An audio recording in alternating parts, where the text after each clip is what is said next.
नौवां सवाल क्या कहता है कि प्रत्येक दशा में 3 वर्ष बाद कितना मिश्र धन देय होगा। दो सवाल है इसमें, ए और बी। 3 वर्ष बाद कितना मिश्र धन देय होगा। तो पहले तो हम ये जानेंगे कि मिश्र धन, मूलधन और ब्याज क्या होता है, उसके बाद हम इन सवालों को हल करेंगे। ठीक है, ये देखिए। तो मिश्र धन, देखो सबसे पहले तो होता है मूलधन। मूलधन क्या होता है? मूलधन वो होता है जो कोई व्यक्ति किसी दूसरे व्यक्ति से उधार पैसे लेता है। क्या लेता है? उधार पैसे लेता है, वो होता है मूलधन। यानी कि इसको हम बोलते हैं कर्जा। क्या बोलते हैं? कर्जा, कर्जे का धन, ये होता है मूलधन।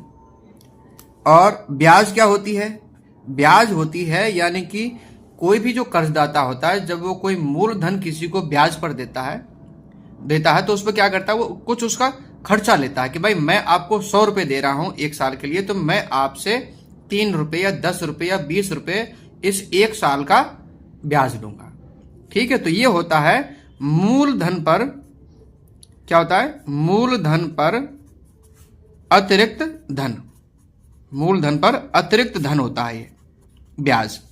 ये 1%, 2%, 4%, 10%, 20% कितना ही हो सकता है, ये उसके हिसाब से है। अब होता है मिश्र धन। की मिश्र धन क्या होता है? मिश्र धन का मतलब होता है कि मूलधन और ब्याज इन दोनों को प्लस कर देते हैं। यानी कि मान के चलिए आपने किसी से पैसे उधार लिए हैं 1 साल के लिए, 100 रुपए लिए, और उसने ब्याज जोड़ दिया आप पर 20 रुपए।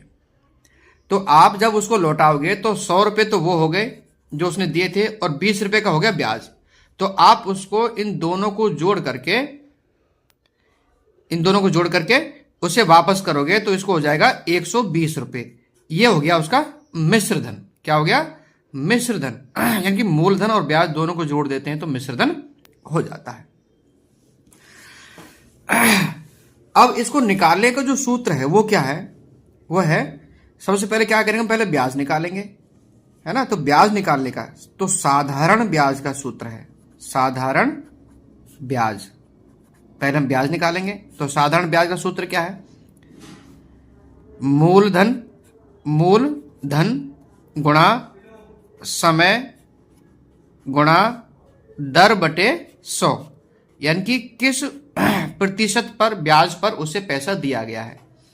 ठीक है, तो इसको हम साधारण ब्याज को हम इंटरेस्ट I, मूलधन को P, समय को T और दर को R, इससे व्यक्त करते हैं। अब हम पहला सवाल इसका ले लेते हैं, ए वाला। ये सूत्र आपको याद कर लेना है। यानी साधारण ब्याज बराबर मूलधन गुणा समय गुणा दर बटे 100।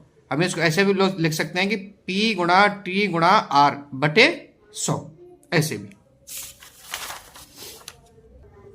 तो ए वाला सवाल है, क्या है ये वाला सवाल? कि मूलधन है हमारा, मूलधन कितना है? 1200 रुपए है, 1200 रुपए। और दर कितनी है? ब्याज की दर है कितनी है? 12%। ये 12% वार्षिक है। ठीक है, तो हमें उस सूत्र में संख्या को जमा लेना है कि साधारण ब्याज। तो यहां लिखेंगे हम ब्याज बराबर, पहले क्या था? समय, है ना। 3 वर्ष बाद, कितने वर्ष बाद देना है? 3 वर्ष बाद। तो यहां आएगा पहले मूलधन। मूलधन कितना हो गया? 1200 गुणा समय कितना है? 3 वर्ष गुणा दर कितनी हमारी? 12 बटे 100। ये हमारे सूत्र में हमने संख्या जमा दी है। अब जब हम इसको हल करेंगे तो हमारी ब्याज निकल करके आ जाएगी। देखिए इसको हल कर लो। 100 से, यानी 2 जीरो से 2 जीरो कट गया, क्या बचा? 12 गुणा 3 गुणा 12 कर लीजिए। 12 गुणा 12 करते हैं तो 144 हो जाता है। ठीक है, 12 गुणा 12 करेंगे तो आप इसको ऐसे अलग से लिख लीजिए, 12 बराबर 12 तिया 36। यहां करके देख लेते हैं, 12 गुणा 36 तो 6 दूनी 12, हासिल लगी 1, 6 कम 6, 6 और 1 7, फिर 12 तिया 36, 2 7 और 6 13, हासिल लगी 1, 3 और 1 4, बराबर 432 रुपए। 432 रुपये क्या हो गई, इसकी साधारण ब्याज हो गई। अब मिश्र धन कैसे निकालेंगे, यानी जब वो उसको वापस करेगा पैसे तो कितने वापस करेगा। तो मिश्र धन है ना, मिश्र धन पूछा है, तो मिश्र धन बराबर मूलधन प्लस ब्याज, मूलधन प्लस ब्याज। अब मूलधन कितना हमारा 1200 रुपये और ब्याज कितना हमारा 432 रुपये, दोनों को जोड़ दीजिए तो 1200 और 432, 2 और 0 2, 3 और 0 3, 4 और 2 6 और 1, ये हमारा मूलधन हो गया, सॉरी मिश्र धन हो गया। मिश्र धन 3 साल के बाद में वो इतने रुपए वापस करेगा, 1632 रुपए।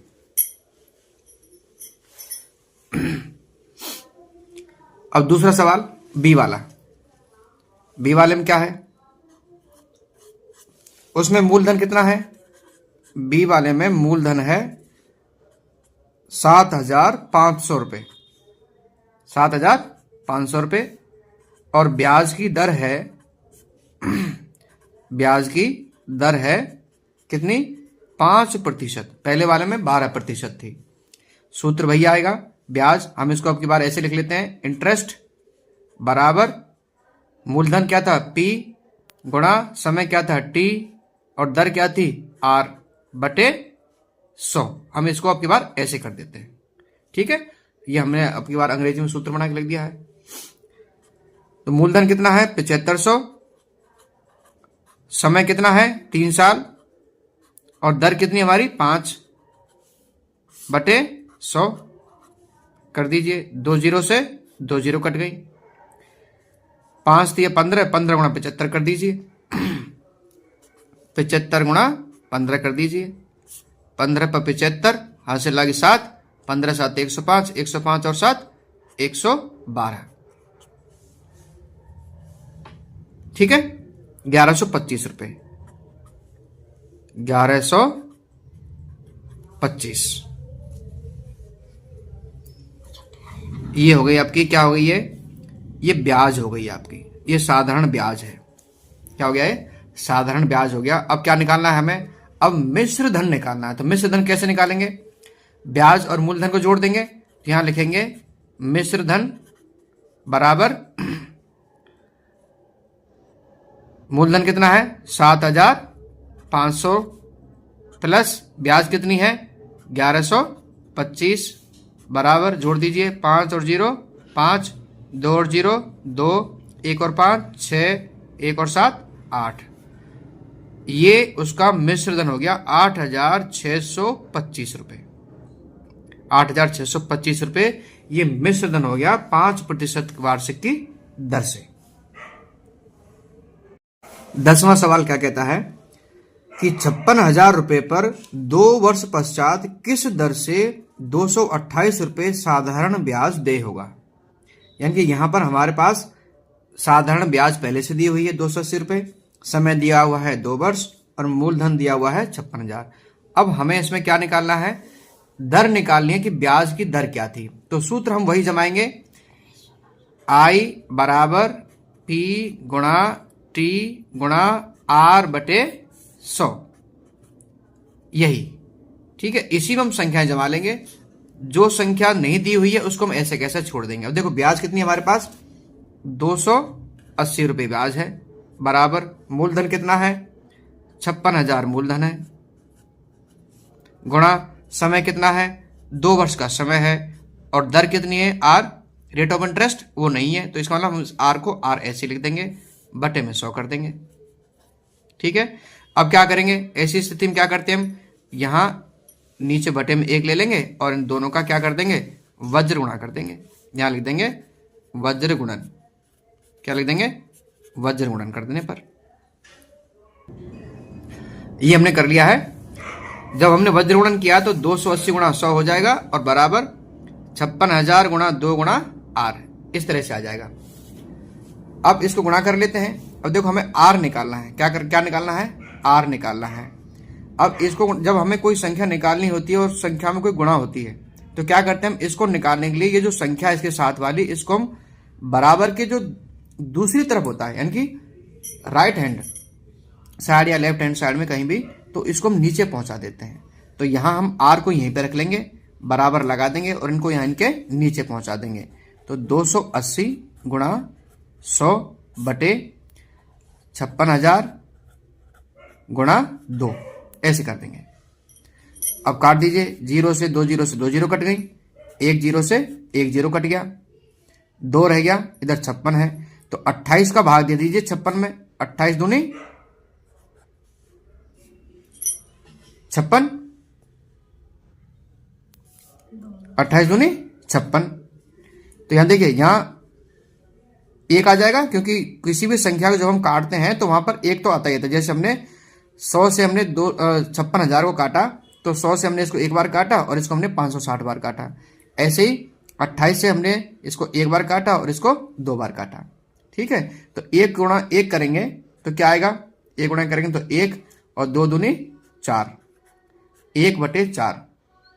तो रेट ऑफ इंटरेस्ट क्या है हमारी, 1/4। यानी कि 1/4 का मतलब क्या होता है, 1/4 का मतलब होता है 0.25%।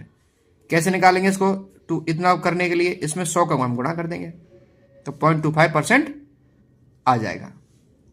ठीक है, तो 1/4% यानी कि 0.25% ब्याज की दर थी।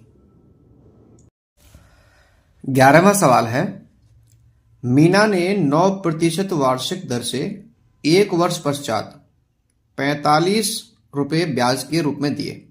उसे कितना धन उधार लिया था। अब इसमें वार्षिक दर दी हुई है, रेट ऑफ इंटरेस्ट दिया हुआ है 9% है, समय दिया हुआ है 1 वर्ष और ब्याज के रुपए दिए हैं 45 रुपये। अब इसमें निकालना है मूलधन, तो सूत्र हमारा वही लगेगा। ठीक है, देखिए सूत्र क्या था हमारा, कि ब्याज बराबर मूलधन गुणा समय गुणा दर बटे 100, ये सूत्र है। अब इसमें जो जो चीज दी हुई है उसे उसकी जगह पर लिख लेंगे। जैसे ब्याज दिया हुआ है हमारा कितना, 45 रुपये, ब्याज 45 रुपये बराबर मूलधन नहीं है हमारे पास, तो ये इसकी जगह या तो मूलधन लिख दो या फिर आप एक्स भी लिख सकते हैं, गुणा समय कितना है 1 वर्ष, दर कितनी है 9%, 9/100। इसको हल कर लेंगे, कैसे करेंगे, वही पक्षांतरण वो वज्र गुणन कर लेंगे इस तरह से। ठीक है, 1 का गुणा इन सबसे कर देंगे और 100 का गुणा 45 से कर देंगे। तो मूलधन गुणा 1 गुणा 9, तो यहां लिखेंगे मूलधन गुणा 1, 9 हो गया, 1 गुणा 9 करेंगे 9 ही हो गया, बराबर 45 गुणा 100। ठीक है, अब मूलधन हमें निकालना है, मूलधन के गुणा में है 9, तो 9 को कहां ले जाएंगे हम, इनके नीचे ले जाएंगे। तो मूलधन बराबर 45 गुणा 100/9, 9 से भाग दे देंगे, 9 से काट दीजिए 45 को, 9 पंजे 45, 5 का गुणा 100 से कर देंगे, कितना हो जाएगा 5 गुणा 100 500। तो 500 रुपये ये क्या है, ये मूलधन निकल आया। तो उसने उधार कितना धन लिया, 500 रुपये मूलधन लिया।